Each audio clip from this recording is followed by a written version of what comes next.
이순신 장군의 리더십을 다룬 영화 명량. 최근 박근혜 대통령이 관람을 하면서 더욱 화제가 되고 있는데요. 박 대통령 리더십의 현재와 나아가야 할 방향을 짚어봅니다. 전원책 변호사 나오셨습니다. 안녕하십니까? 예, 안녕하세요. 네. 예, 이순신 장군 얘기하기 전에 방금 예. 박원순 서울시장 박원순 영. 돈 받으면 혼내주겠다 예. 그 얘기를 하는데 제가 한 가지만 좀 짚고 넘어가겠습니다. 예. 우리나라에서 지금 공무원들이 부패 참 심각하다는 걸 누구나 다 알고 있습니다. 그런데 사실 정치인들이 부패가 더 심각하거든요. 예. 김영란법은 사실 정치인들에게 치명상이 될 거예요. 예. 그런데 사실 오늘 제가 드리고 싶은 말씀은 방금 그 말씀을 하시니까 내가 드리고 싶은 말씀은 공무원들 돈 1,000원이라도 받으면 혼내준다 하기 전에 공무원들 보수 체계를 좀 바꿔야 됩니다. 보수 체계? 예, 공무원들 보수가 적다는 게 아니에요. 예. 저는 지금 적다는 얘기를 하는 것이 아니고, 근데 보수 체계의 기둥이 직급 중심으로 되어 있단 말입니다. 이 계급 높은 사람은 보수를 많이 받고, 그 두 번째 기둥은 이제 근속연한입니다. 예. 그래서 호봉이 있는 건데, 이 얘기를 하겠습니다. 근데 경찰 공무원을 30년을 한 경사가 있다.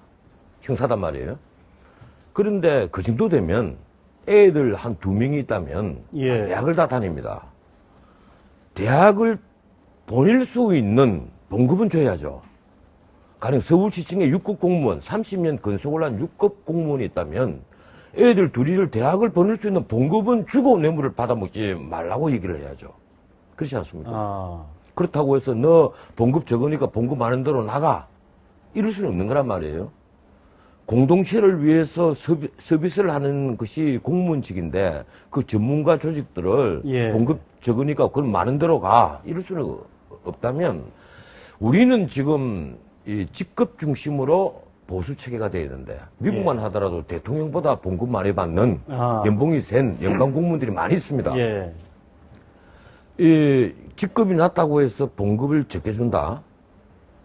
직급 높아가면 봉급이 올라가야 되겠죠. 그게 이제 메리트 시스템인데, 근본적으로는 이 뇌물을 받지 않아도 될 수 있을 정도의 봉급은 주고, 뇌물을 받으면 처벌을 해야죠.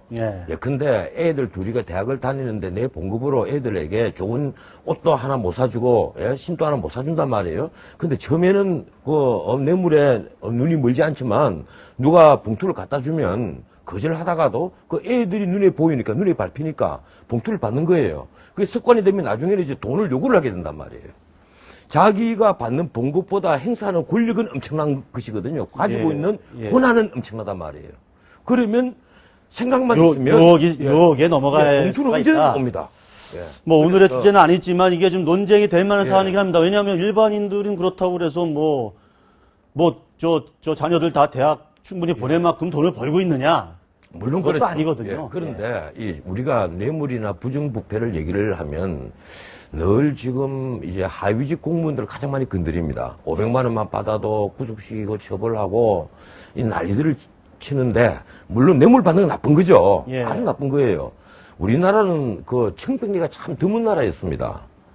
이족 5행인을 되돌려 보면 청평리는 정말 드물어요. 알겠습니다. 황희정성이라든지 맹사성이라든지 이런 분들을 거론을 하는데 청평리가 참 드물거든요. 그 황희의 아들도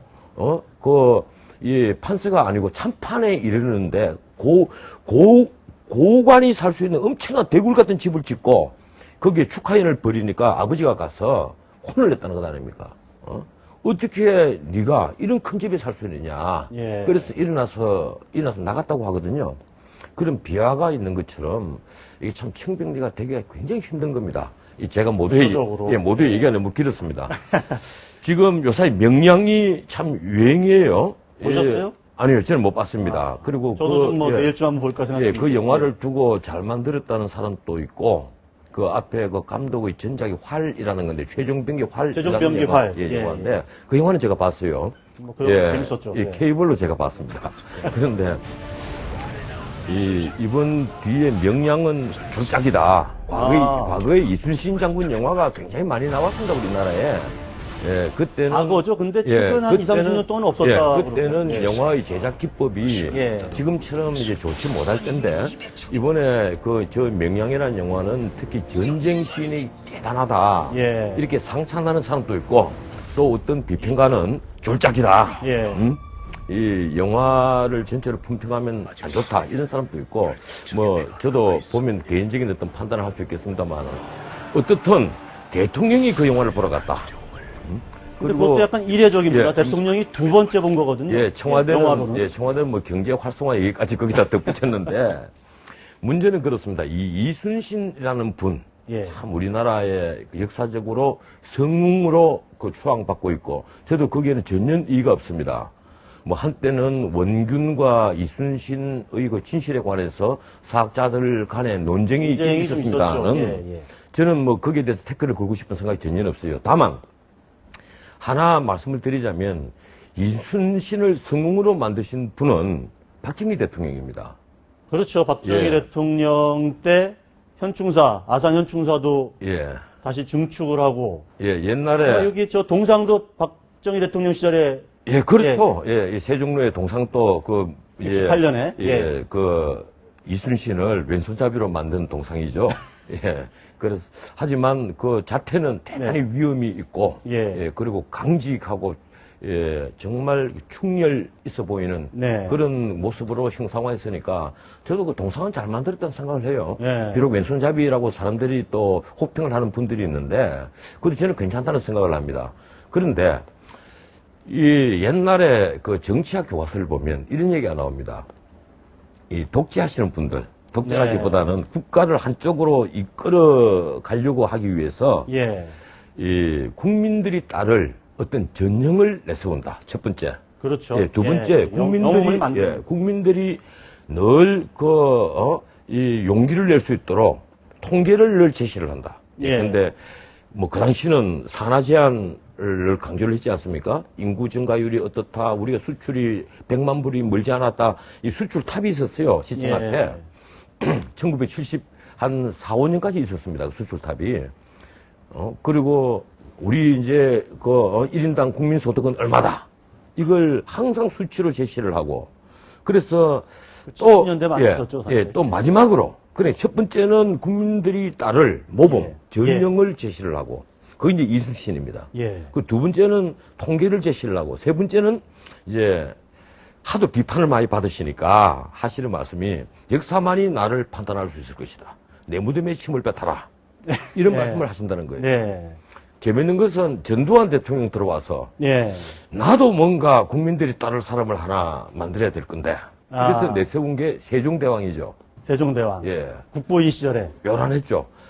그 박정희 대통령 때 대한민국 거의 모든 초등학교 교정에 이순신 장군 동상이 세워졌다면 전두환 대통령 때 초기에는 세종대왕상을 여기저기 막 세우고 세종대왕 추모제도 하고 그 느닷없이 세종대왕 그 탄신일날 백일장도 하고 많았죠. 많았는데 워낙 전두환 대통령과 세종대왕의 이미지가 맞아 들어가지 않으니까 그 이게 잘 안 엮여지는 거죠. 박정희 대통령 뭐 약간 이순신 장군과 이 박정희 대통령은 같은 무인이고 또 나라를 구한다 하는 어떤 이미지가 맞아 들어갔기 때문에 이 박정희 대통령으로서는 성웅 이순신 장군을 전형으로 제시하면서 엄청난 도움을 받았고 그렇게 또 그리고 우리가 어쩌면 역사의 한 페이지에 그냥 들어가서 조용히 계실 이순신 장군을 오늘날 우리 국민들의 그 성웅으로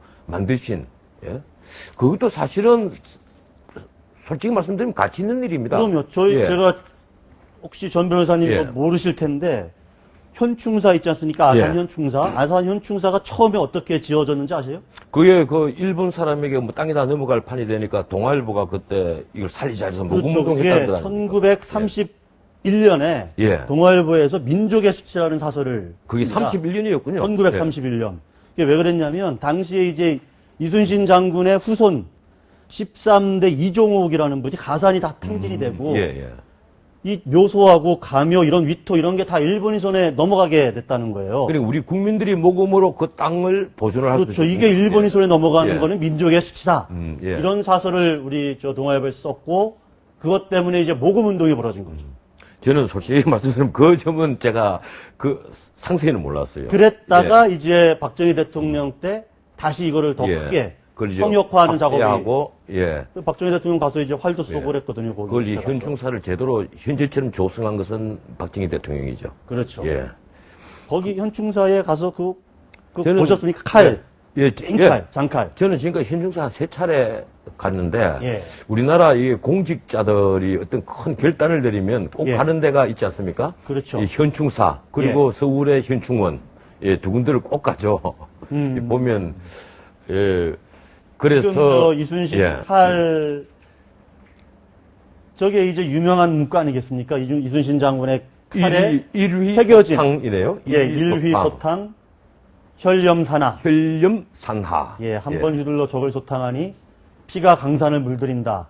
이런 문구가 새겨져 있고 또 하나는 삼척, 서천, 산하동색, 석자칼로 하늘에 맹세하니 산도 바다도 빛이 변한다.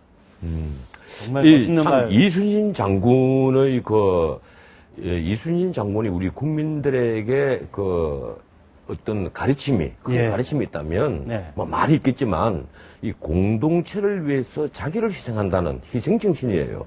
국가를 위해서 자기를 희생한다 하는 희생정신이거든요. 예, 그래서 사적생, 생적사 이런 말이 있지 않습니까? 그렇죠. 예, 죽으려고 하면 살 것이요, 살려고 하면 죽을 것이다. 예. 이런 말이 있는데